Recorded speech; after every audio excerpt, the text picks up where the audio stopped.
Hey, I'm Darlene and you're watching a rapid fire art tutorial. In this video, I'm going to show you my method to draw more than 6 unique eyes from scratch, so you can draw realistic eye shapes from thin air, without the need for any reference images. I'm going to use a Wacom Cintiq Pro 16 with a Pro Pen 2 stylus and a ruler, because why not? I'm also using Photoshop. This is my very first tutorial on the Cintiq Pro. I'm also super noob to digital drawing and Photoshop, basically learning as I go, so my approach is very similar to how I do traditional work, in case you're wondering. Okay, let's get started. Let's add a new layer by hitting this button and naming it Construction. This is where we'll draw all of our construction lines.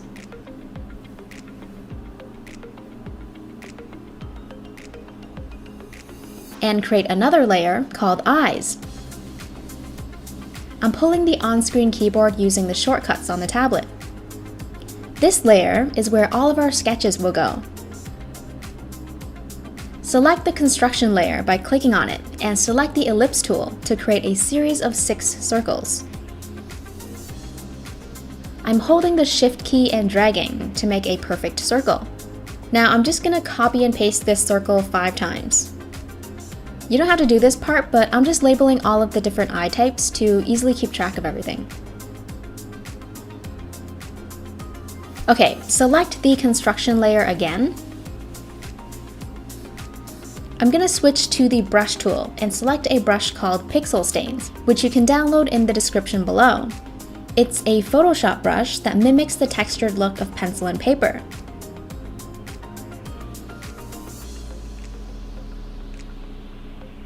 I have these 2 settings switched on: pressure for opacity and pressure for size. This allows me to use the stylus similarly to a graphite pencil. The amount of pressure that I apply can not only control the lightness and darkness of a stroke, but also the level of thickness. This will come in handy for drawing subtle wrinkles and such. The next step is to draw a straight line through each and every circle. This line will dictate the angle of each eye. I'm just drawing a horizontal line through the first one. And I know it's weird that I'm using a ruler on a display tablet, but that's kind of what I prefer at the moment. For the upturned eye, I'm going to turn my ruler up on the right side and bring it down on the left.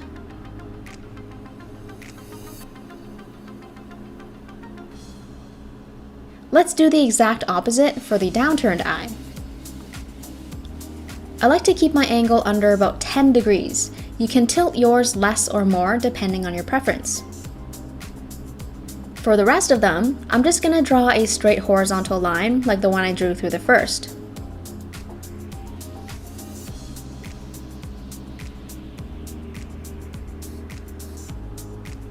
Instead of using a ruler, you can also use the line tool, or just freehand it.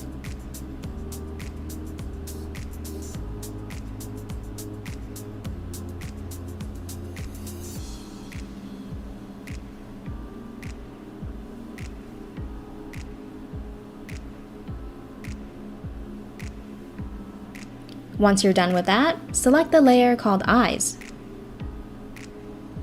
Okay, finally let's draw the first eye. I don't know why they're called almond when they look more like footballs. I guess the name sounds prettier that way. Anyway, we're gonna draw the inner corner of the eye. I'm drawing it outside of the circle and creating a deep U shape. You can draw other shapes as well, which I'll demonstrate as we draw the next 5 eyes. The next step is to draw the upper eyelid. It'll go up, across, and then down, ending at the intersection where the circle and straight line meet. Just extend your stroke naturally, go up gradually, reach to the right, and then angle your strokes down in a gradual slope towards the intersection. Let's aim for a football-y shape, which is widest at the middle and tapers off at the ends.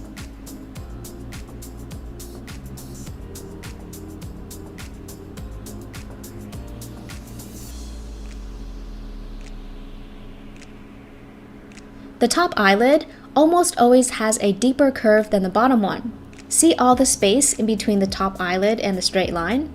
For the bottom lid, we want to lessen the gap, while still maintaining a somewhat football-y shape, widest at the middle and narrowest at the ends.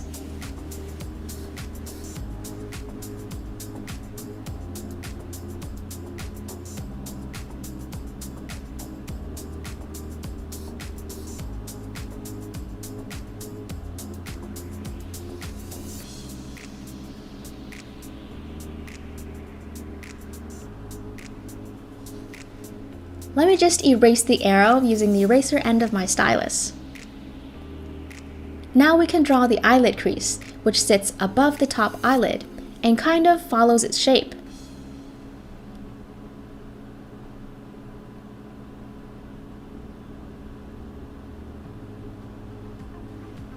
We can draw the crease by following the general shape of the top eyelid.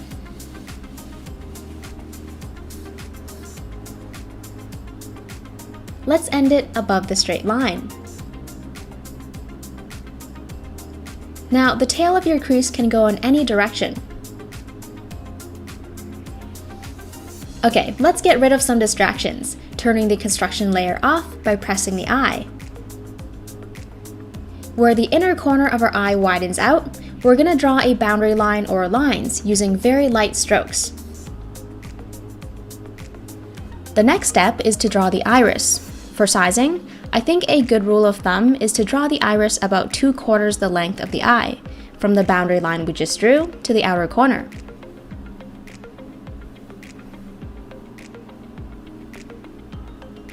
So if you split the space into 4 equal sections, 2/4 means 2 sections out of 4. That's how wide the iris will be, roughly. I'm drawing 2 ticks on the eyeball to mark the iris's width or diameter, and then draw a full circle even if it goes outside of the eye's boundary. This will ensure that the iris is indeed a circle, not an oval or a lazily drawn pair of bracket shapes. Of course, you can always use the ellipse tool to create a perfect circle. Here's an example of what not to do. Drawing brackets could make the iris look very unrealistic. So even if we're drawing an eye that is very narrow, almost closed, it's a good idea to draw a full circle anyways.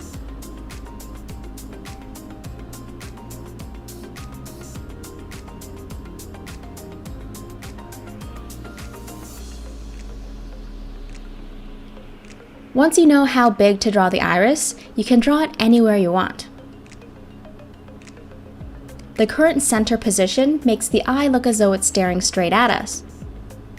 If you usually find it difficult to draw eyes that look straight on or straight ahead, the ruler may be very helpful for that purpose. Let's erase all the unnecessary lines and such. And there we have our almond or football-shaped eye, ready to move on to the next one. Go to your layers and turn the construction layer on. Make sure the layer called Eyes is still selected before you start sketching. The unique thing about this eye is that the outer corner is raised. It's higher on the right than it is on the left. And just like the first eye, we're going to start by drawing the inner corner. This time, instead of drawing a U shape, let's change it up with a V shape. Again, it sits outside the circle with a straight line going through it. You can draw any eye shape you want, just make sure that the outer corner ends at the intersection where the circle and straight line meet. I'm extending this line up naturally, across, and then down towards the intersection.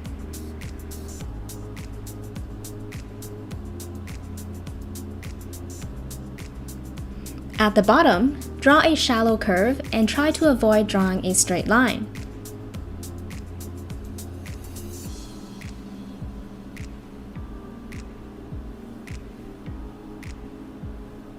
If you want to make it even more shapely, you can deepen the curve like so.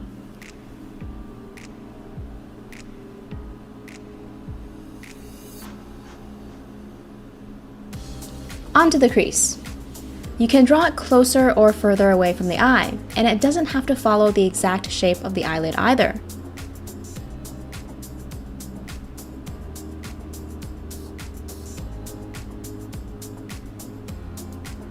I'm ending the crease above the straight line. and I'm splitting the tail in two at the very end. If you want to age the eye, you can add additional wrinkles that are longer. Sometimes, this area might have extra folds that are more subtle. I think it mostly comes with age, as the skin starts thinning out. You'll want to use light, thin strokes for this. Let's turn the construction layer off to remove distraction. If you're drawing this with pencil and paper, the circle and straight line can be completely erased now. We're going to draw the boundary line between the inner corner of the eye and the eyeball. And then comes the iris.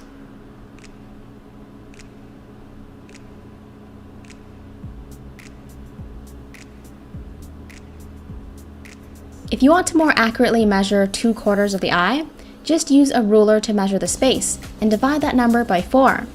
So this is roughly 12.5 centimeters. Divide that by 4 and we get roughly 3 centimeters.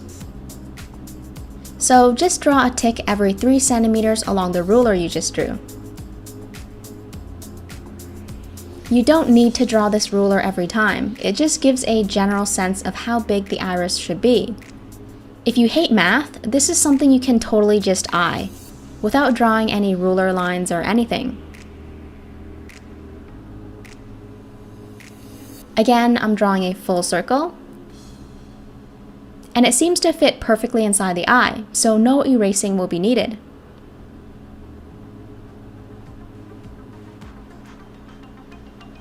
And there we have our upturned eye, where the outer corner is higher than the inner one. Okay, let's turn the construction layer on again and move on to the hooded eye, my favorite. If you remember the first eye, we drew a deep U shape for the inner corner, something like this. This time, let's draw a droopy one. I'm just going to tilt the U so it points in a downward direction. Draw the same deep U shape, but tilt it so it points down.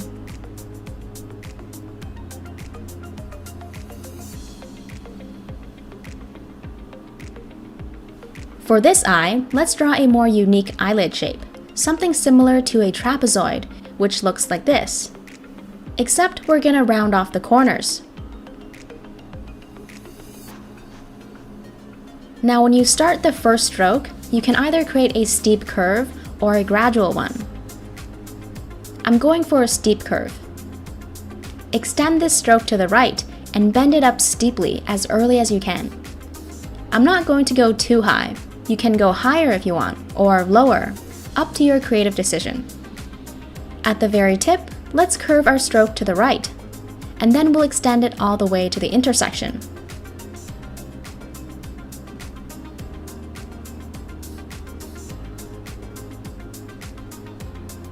Right about here, I'm going to curve my stroke down steeply, creating a trapezoid shape.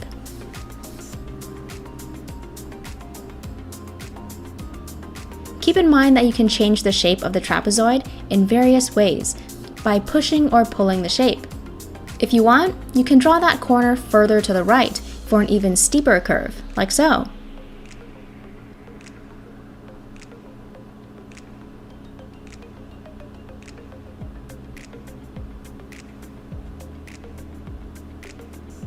Try different trapezoid shapes, or even merge it with a rectangle. There are just so many shapes to experiment with. For the bottom lid, let's extend the stroke in a natural upward manner, but slowly angle our strokes down, across, and then up to end the loop.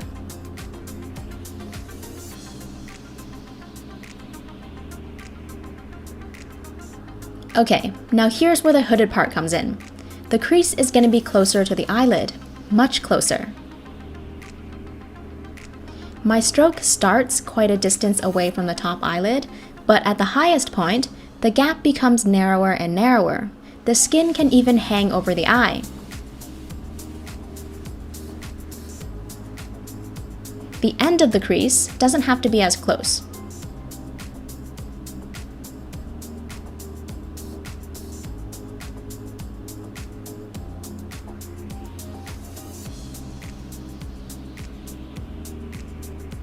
Again, the tail can be angled in any direction. This is my favorite type of eye to draw for a masculine face. I think it's very masculine in appearance because it seems to be common among those who have very prominent brow bones, a sign of high testosterone. Turn off the construction layer again. For a super hooded eye, you can push the crease line down further, so the skin appears as though it's hanging over the eyelid.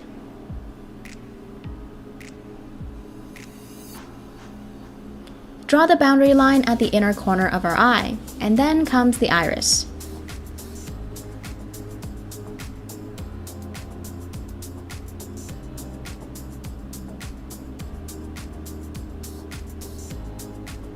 Something I'm going to do differently here is actually move the iris up, so it's kind of resting above the bottom eyelid.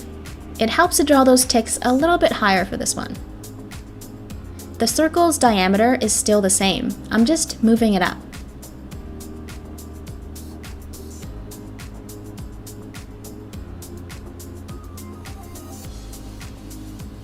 Now, if you want to draw the pupil and want to make sure it's in the right place, which is the very center of this circle, create a vertical and horizontal line through the iris before erasing the parts that fall outside the eye.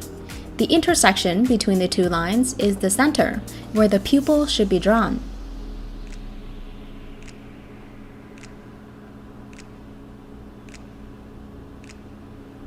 Alright, let me zoom out to 100% so you can have a look at everything. Turning the construction layer on so you can see what has been done. So far, we've drawn 3 different types of inner corners, a deep U shape, a V shape, and a droopy U shape, which angles down. We also have different types of eyelid shapes. This one's got a gradual slope, and this one has a steep slope. As for the crease, this one follows the top eyelid shape almost exactly. This one, less so, and it also has slight wrinkles near the beginning and the end. And for the last one, the skin above the eye is pushing down, almost hanging over the eye. Now it's time to draw the monolid, where the eyelid crease is not visible, or is not fully visible, a common characteristic of Southeast Asian eyes. For this example, yes, we could give any of the previous eyes monolids by getting rid of the crease, but there are various things I want to show you that make the eye look distinctly Asian, aside from just leaving out the crease. Let's draw a very shallow V shape that's closer to the circle than compared to the other ones that we've drawn previously.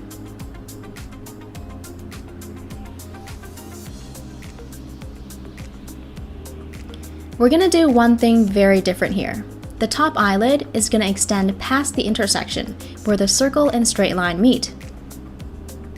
Just draw a narrow or a wide eye, depending on your preference, but remember to extend your strokes through and past the intersection.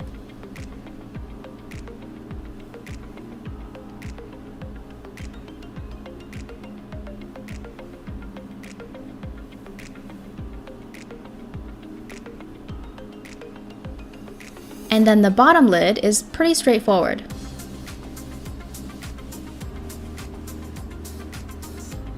End your stroke at the intersection. So now we have this sort of tail at the end of our eye. Just gonna make the bottom lid a little more shapely by making the curve deeper.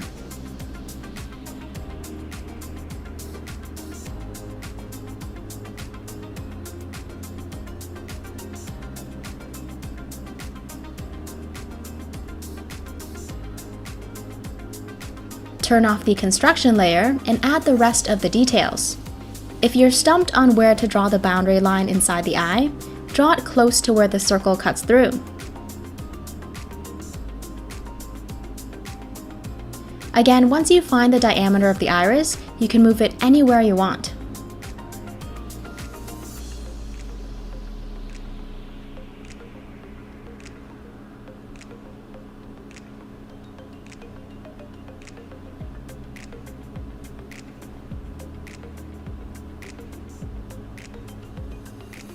After you draw your eye, you can always tweak it to your liking.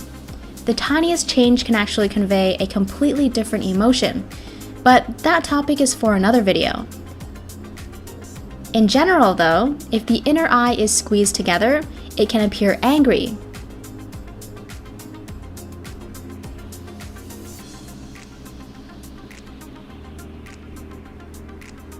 whereas when it's made a little bit wider, the expression can become more neutral. Let me just revert back to the original. Here's an alternative to drawing a monolid. Erase the tail right here and draw the slightest hint of a crease near the end of the top eyelid. You can also make a tail right here, similar to what we did on the right side. It makes the skin look as though it's in tension, like there's a lot of effort required for this individual to keep their eyes open.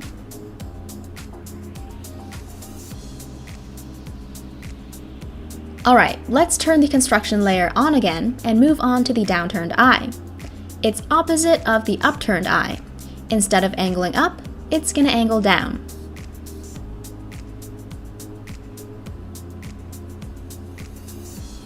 Draw any shape you want for the inner corner. The shallower your shape is, the closer it should be to the circle. I'm creating a very gradual slope here. You basically know the drill already, so I'm going to go ahead and introduce another tweak that you can make. This tweaking is important because all of these elements put together, arranged in your own unique way, creates a one-of-a-kind eye that is drawn from your imagination, instead of having to refer to reference images. The shapes and angles, they're all unique to your imagination and design. Think about the position of the eyelid's highest point. You can push this point anywhere you want, along the horizontal axis. I'm going to push it over to the left. So now, the highest point is over on the left side. It changes the look completely.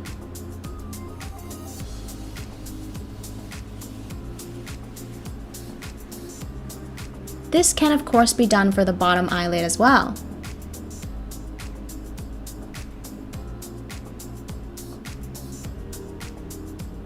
We're in the design phase right now, so it's okay to move things around and sketch over the same area multiple times until the eye looks just right.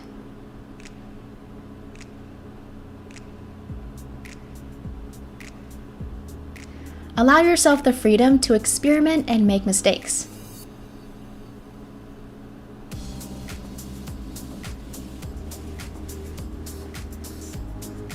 Draw the crease just above the top eyelid, and add wrinkles if you want. And draw the rest. I know you've got the hang of that already.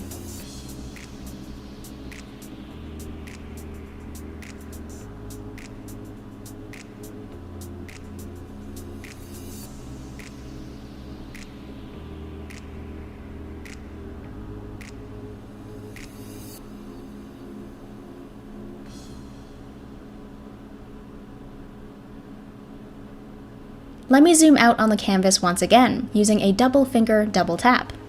For the last eye, instead of drawing a sharp corner at the end, like this, we're going to do something quite a bit different. Turn the construction layer's visibility on. To make this eye round at the end, let's hug the edge of the circle as much as we can. It's much easier to draw all these different angles if you rotate your canvas. And I'm trying really hard not to because I don't want to make you guys dizzy, especially since all these clips are sped up. Okay, choose any shape you want for the inner corner. I'm drawing a downward pointing U shape.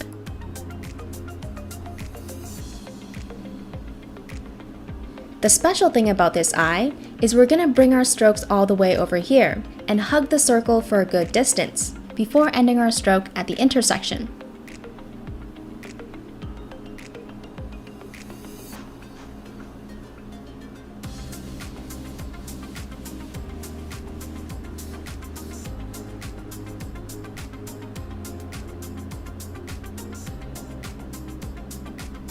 At the bottom, instead of drawing a shallow curve like we've been doing for most of the eyes, stretch it down to form a deeper curve.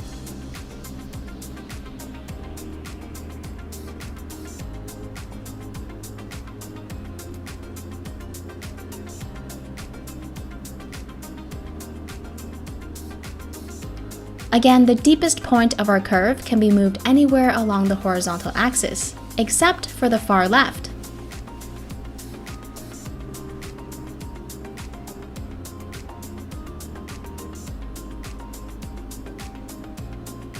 Here's a type of crease I haven't drawn yet.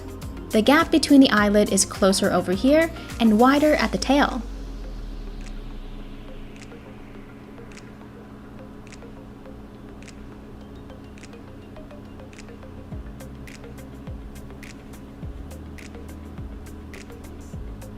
And then draw the rest of the eye.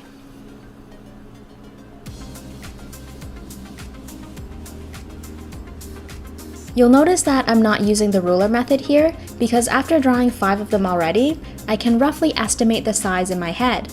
So yeah, once you get the hang of it, you don't need to draw any construction lines or ruler lines at all. Everything on the construction layer can be visualized. Let's have a look at all 6 eyes. As you can see, they actually convey slightly different emotions. This one looks very alert because the eye is so open. The iris is fully visible, which can convey alertness, excitement, shock, horror, etc. An eye that shows much less of its iris can come across as sleepy. When about 1/4 of the iris is hidden, we get a neutral expression, like what we see here. Eyes that mostly slope downward at the outer end can come across as sad. The hooded eye doesn't look as sad as the downturned eye, but I can quickly change that by simply pushing the end of the top eyelid down even more.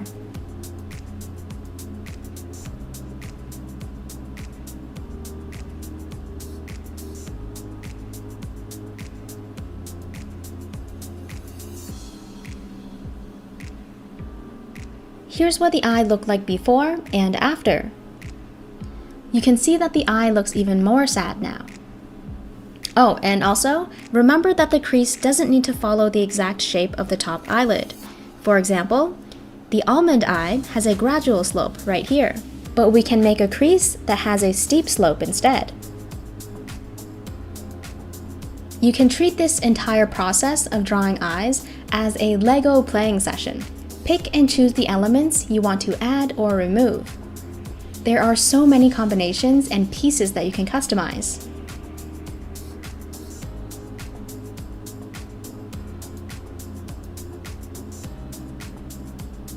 Alright guys, I hope you enjoyed that and took something away from this video. Don't forget to visit my detailed tutorial on drawing and shading hyper-realistic eyes in pencil. Links in the description. And if you like what I do here on YouTube and want to support my channel, please give that like button a click, share it with your friends, and subscribe so I can send more drawing tutorials your way. Thanks for watching.